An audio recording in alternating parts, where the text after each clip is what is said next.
Here we go. Last time the video just stopped and started again. I got two separate videos. Yeah, that was weird. Yeah, it was weird. Denver Broncos Mile High, commercials, never any bullshit.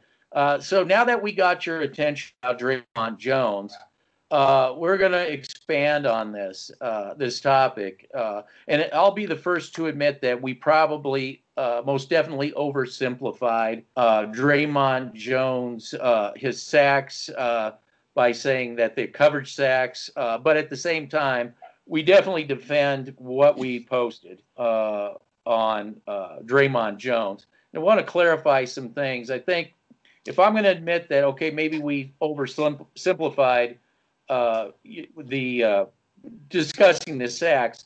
The other side just uses stats without context. Dre'mont Jones actually had 5 solo sacks. Okay, I went and looked at each one of them. The 1.5 sacks is what they call sacks with other players, combined sacks. Okay, so I analyzed all 5 of his solo sacks, and I want to compare him as with Sheldon Rankins. The New York Jets just signed Sheldon Rankins, and the New York Jets understand building from the inside out, the Tampa Bay model, okay, that we've been really preaching here, where we're doing the Elway model, which is, you're hard along the edges and soft in the middle, okay? Um, in looking at the Dre'mont Jones sacks, in all fairness to Dre'mont Jones and fairness to our evaluation too, and giving an even-handed evaluation, there was the sack on Matt Ryan was clearly a coverage sack. There was no way around that. Dre'mont Jones did have a really good sack against Kansas City, or I'm sorry, not Kansas City, but San Diego. I can't say San Diego. L.A. Chargers now against the Chargers. But if you take Matt Ryan and the sack against Mahomes had time to throw the ball away, just didn't. So had he thrown the ball away, that wouldn't have been a sack. But to Jones' credit, that would have been a flush out of the pocket and a throwaway, which would have been a good thing. That's a good thing. I don't want to take that away from him. The sack against Bridgewater was Bridgewater stepped into it. He easily could have rolled off to his left and avoided getting sacked. So it was a quarterback error. So if you take away the quarterback errors of Ryan, Mahomes, and Bridgewater, that would have left him with 2 sacks, solo sacks. One really good one. Miami, I couldn't find the sack with Miami. I looked. That's my bad. I looked and looked. Couldn't find the sack. But one thing I did find was that Dre'mont Jones was really, out of all the defensive linemen, he was out in outer space during all the other sacks. He was the only guy that, and the offensive lineman had no problem dealing with him. Now, to be fair, maybe he was coming off his injury and he wasn't up to 100% speed. Okay, I'm trying to be as fair as I can here. Now we want to compare him because our whole point of the video wasn't to say that Dre'mont Jones is a bum. We just don't believe that he is everything that you're being told by everybody who just wants to wave stats with no context behind them. We wanted to get Sheldon Rankin. He was our number 1 pick, Sheldon Rankin. Sheldon Rankin had 13, was it solo sacks, right? 13 solo sacks? Yeah. Sheldon Rankin has 13 solo sacks, okay? This is a guy who, and now, correct me if I'm wrong, does Dre'mont Jones more of a rotational? He's not out like Shelby Harris. Sorry to interrupt you. 13 solo sacks in his career or this past year? Because I don't want people to get, tell me what happened to Sheldon Rankins this year. Okay, so I believe he tore his Achilles or he tore up his knee. I don't know. I think it was a knee. I think it was a knee. Okay, it was a knee. This guy was on pace to probably have 6 sacks in my estimation. And now people are gonna attack me saying that, oh, how is he better than Dre'mont Jones? Well, 2 years ago, this guy as a defensive tackle had 8 sacks. Now we can sit there and be like, well, that was 2 years ago. I understand that, but from a defensive tackle standpoint, I don't see Mike Purcell doing that, and I love Mike Purcell as a run defender. But this is the problem that Denver has had since Malik Jackson's left, is that we haven't had a guy that we can rely on. Do you rely? And I want to ask the fans this: do you sit there when you're watching the game and do you think that he's going to have an impact on this game? And I'm asking you as well. Do you sit there and be like, oh, yeah, I can count on this guy to help out a Von Miller, to help out a Bradley Chubb, or help out this defense? Well, first of all, he's a rotational guy. He's not in there like Harris, right? Yes. Now, if we're going to compare him to Malik Jackson, okay, was Malik Jackson, he was in there, he was a full-time guy. He was in there full-time. Okay, so what I'm trying to say is can we put Rankins in healthy as a full-time guy? That's the idea. That was the idea with the Saints, right? The Saints they wanted to use him full-time, not rotational, right? Yes. Okay, so we're getting past the sacks. Yes, he definitely, from an NFL analyst, is one of the top graded guys. Injuries. So what you're wanting to do with Rankins is do what we asked to do with Darby last year. We wanted Darby last year to bring him in. That would have been the sound thing to do. Nobody even knew because nobody would listen, right? We asked that. Nobody would listen. So we were saying the same with, instead of having a rotational guy with Dre'mont Jones, because that alone tells you he's not going to be a Malik Jackson. He's not going to. What I'm seeing, it's nice. What I'm seeing, in spurts and in flashes is nice, and in spurts and flashes. But the overall body of work that I'm seeing is that offensive linemen just don't have a hard time with him. He doesn't command any double teams. Rankins would get double teamed, but he also helps Jordan out. Explain that too. So we were talking about this before we did the podcast today, and you were actually the person that brought it up with the whole Cameron Jordan aspect on how he helped Cameron Jordan out throughout the past 3 years since Cameron Jordan's been really in his prime. And it wasn't just me. I was just repeating what NFL analysts was saying about Sheldon Rankin and how he helped. And that isn't that what we're trying to do? We wanted to bring somebody in to help Shelby Harris out, right? Well, and not just Shelby Harris, help out of Von Miller, help out of Bradley Chubb. It's not just Shelby Harris. So it wasn't the idea that the Saints had was to put him in that role, correct? Yes. And that is not the role. And we're saying that's not the role we see that you're going to get out of Dre'mont Jones. Dre'mont Jones may be a good player in that rotational sense, right? Absolutely. I think he would be a perfect rotational player. He could be your I don't know. I can't think of Bronco. I'm trying to think about the Super Bowl 50 team. He could kind of be like your the Walker guy that we got from Kansas City during that year. He was a good player for Kansas City, and he came over from Denver, and then he tore his knee. He wasn't the same again.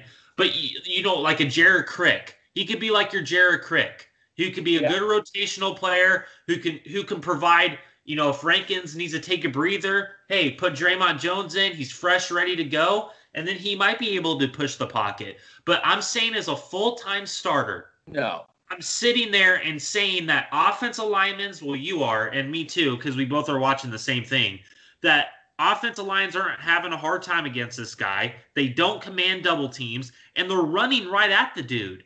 With Shelby Harris, for all the hate that I give Shelby Harris, and I think he is a good player, and I just don't like the money that we gave him. No.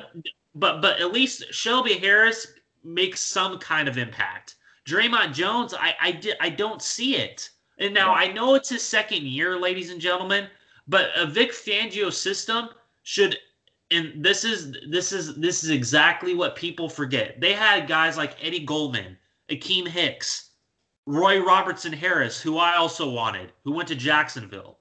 Guys like that, Fangio helps out those players. A Bill Kollar. Do you think Bill Kollar is happy with Dre'mont Jones? Okay, maybe, but he probably. Why do you think they were going after Roy Robertson Harris? Yeah. It's to probably have Dre'mont Jones as a rotational player. Yeah. And people can't think about that. But going back to the Dre'mont Jones thing and the Sheldon Rankins thing, Sheldon Rankins would absolutely help this defensive line.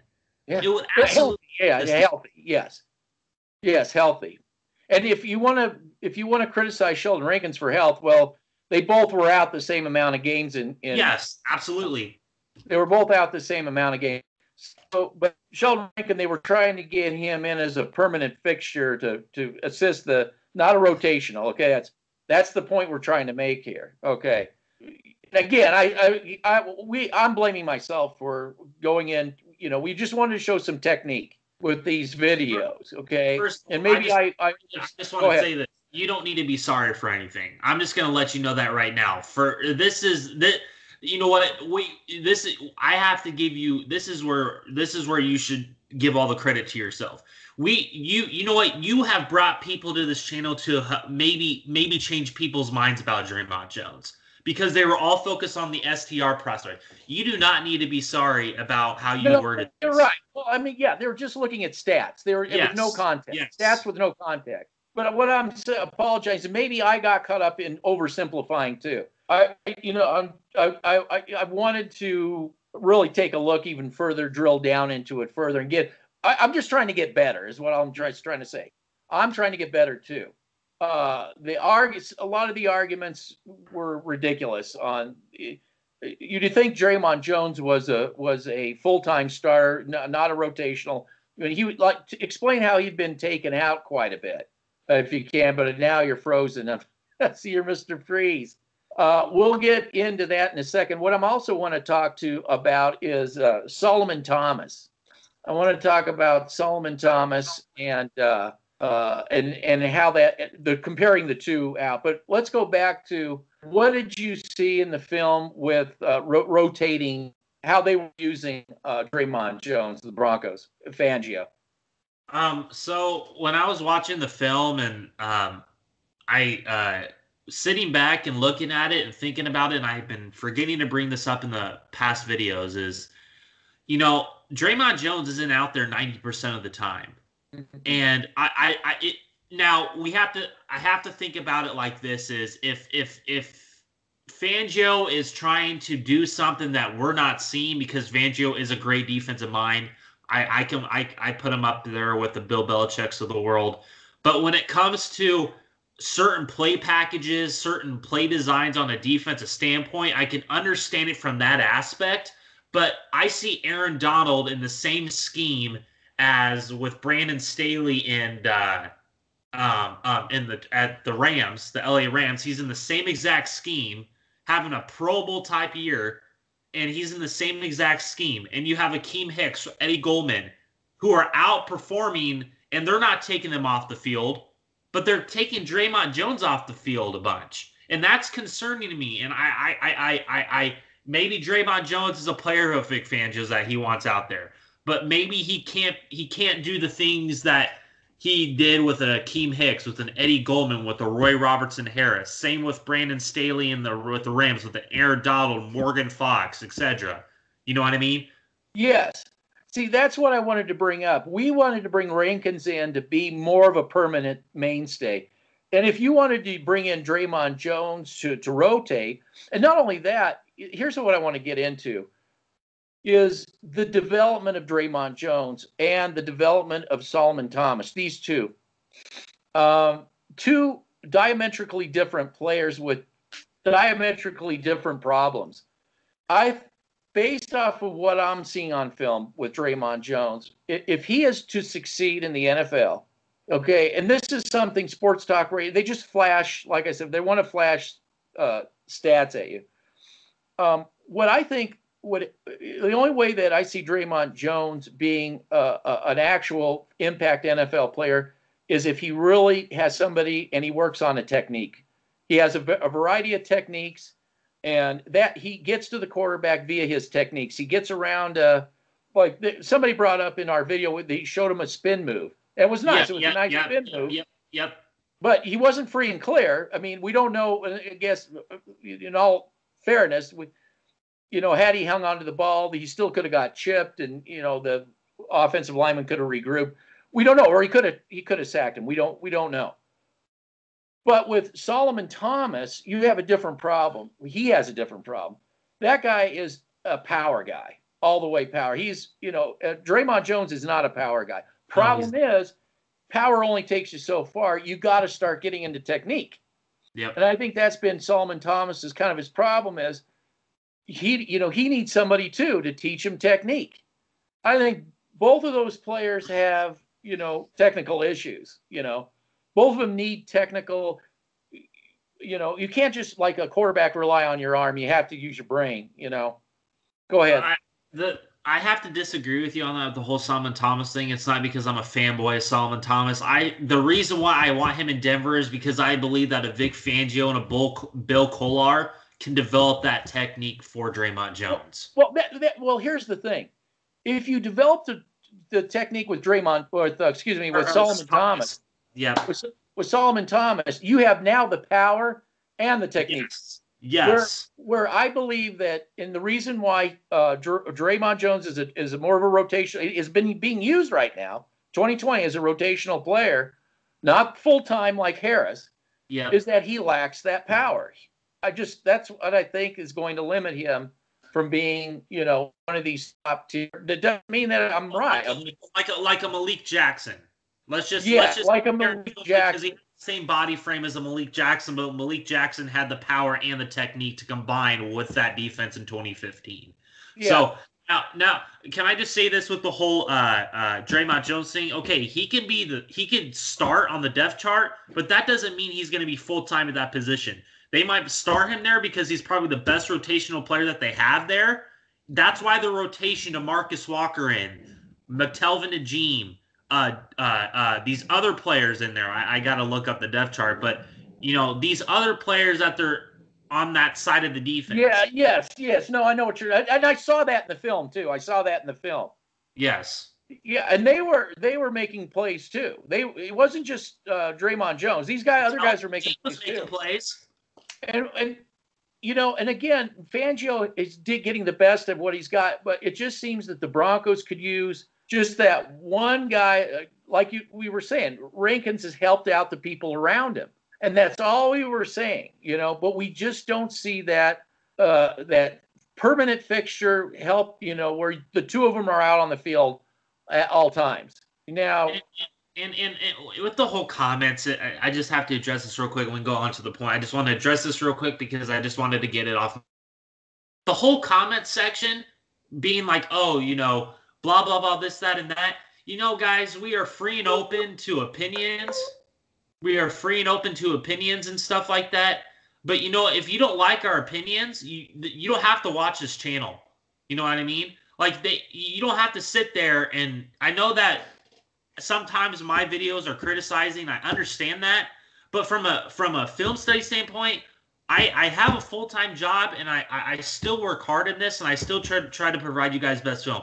I don't hate the Denver Broncos. I love the Denver Broncos through and through. I just want to bring clarity at the situation. I want you guys to understand that STR thinks you're stupid. And I'm not trying to make you guys look stupid. I'm trying to tell you they are making you look stupid because they think you're stupid. And we're trying to bring a different type of GM-centric content out there that will help you understand players that are out there in free agency when they say that there's none out there. I do want to say one thing that's really bothering me about an online platform out there. Oh, call them out. Well, no, I don't. Why? I don't want to send anything their way. But what really is as low as it gets, and it's disingenuous, and it's just rotten to the core. There's an online platform that put out blaming Paton on Lindsey, putting all the blame on him. You are the lowest scumbags on the face of the earth. If your job is to sit there and blame Paton squarely for Lindsey's, departure, this goes all the way back to Elway. Everybody knows that, and you're taking talking points from Dove Valley, straight from Elway's office. Stop it now. Knock it off. You're a shitbag, scumbag, bunch of people. That's wrong. You know it's not accurate. And you know that this is going to go on longer than Paton. Okay? Stop using him as a scapegoat for these things. Stop it. That's what they do. That's what they did with Joseph. It's not. I think I know what you're talking about. But they did it with Vance Joseph. They did it with Rich Scangarillo. They're doing it with Fangio. They're doing it with Locke. You guys are scumbags. You guys are the most inaccurate, and I believe I know what you're talking about. I won't say it, but you guys are scumbags. Total scumbags. He's new to this whole situation. This whole thing has been going on with Lindsay all the way back with Elway from the very beginning. Everybody knows that. It wasn't Peyton's the talking points of Valley. It wasn't Peyton's call. It was Elway's call to let him do this. All the way. So stop sitting on your ass. Get a fucking clue and grow the fuck up. Yeah, don't tell me you're not getting something from the front office. That's another disingenuous. Stop with your fucking walnut brain, jackass, crackhead, stupid ass, non-accurate bullshit. I'm sick of that shit. I'm sick of those non-accurate bullshit. I've made a pact that I'm not going to call anybody any names anymore. I refuse to do that now. I'm not going to stoop to their level. I'm never going to stoop to their level. If they want to call me names, let them call me names. I'll get them with the facts. But if it takes names to call me names, then they don't have an argument. So, yeah, it just boiled my blood. It just boiled me when they're blaming Paton, a guy who just got here, and is saying that it's squarely on him without even mentioning Elway. That's disingenuous, and I wouldn't watch him for that reason alone. When you say they think you're stupid, that's a clear example right there. Yep, they think you're stupid. Yeah. So anyway, that's why I just wanted to clarify, where we're going. I wanted to drill into Dre'mont Jones a little bit, since everybody seems to believe he's the next Malik Jackson. Why, I don't know. But at the same time too, I didn't want to oversimplify, the good stuff that he's done too. So, that's the one thing that I should have not have done. I should have been a little bit more clear, but I thought the film was definitely that you put out was great. I thought it showed what we were talking about, but I do believe we needed to drill into it a little bit more. Okay. Just to clarify who he is and who we wanted, why we wanted them. And at the Jets, again, they're the Jets, but they're getting a clue, obviously. Inside out. Yeah, exactly. They still have CJ Mosley there, who I wanted a few years ago, was, went out because of COVID, the coronavirus. But, it's one of those things where, for all the hate I give the Jets, I like their new coach that they got. I think that he has a clue what's going on. They're building through the inside out, and I like it. I like what they're doing. It's definitely a pickup you want to get. If he gets healthy, they'll have a really winner on there. They got a guy that'll be in a Pro Bowl. That's for sure. Oh yeah, they're doing the Tampa Bay model. That's what you said. Tampa Bay. Yeah, the Tampa Bay model. Wish we would do that, but Peyton did want to get another lineman in the free agents, but that's why they were going after Roy Robertson Harris. I'm not saying that Roy Robertson Harris is this all-world beater, but that should show you that they're probably not as high on Dre'mont Jones as all the fans think that they are. All we can hope is that he improves. I hope he improves. I do. I mean, I hope he continues, or at least is as good as he was in this rotational sense that he was in. But can we get better? Yes, absolutely. That's what we're a GM-centric channel. We look to upgrade all the positions, always not just to upgrade. Exactly. No fan favorites, just upgrade. Yes, absolutely. All right. Hey, take care. Yep, I'll see you later. Okay. Bye-bye. Bye.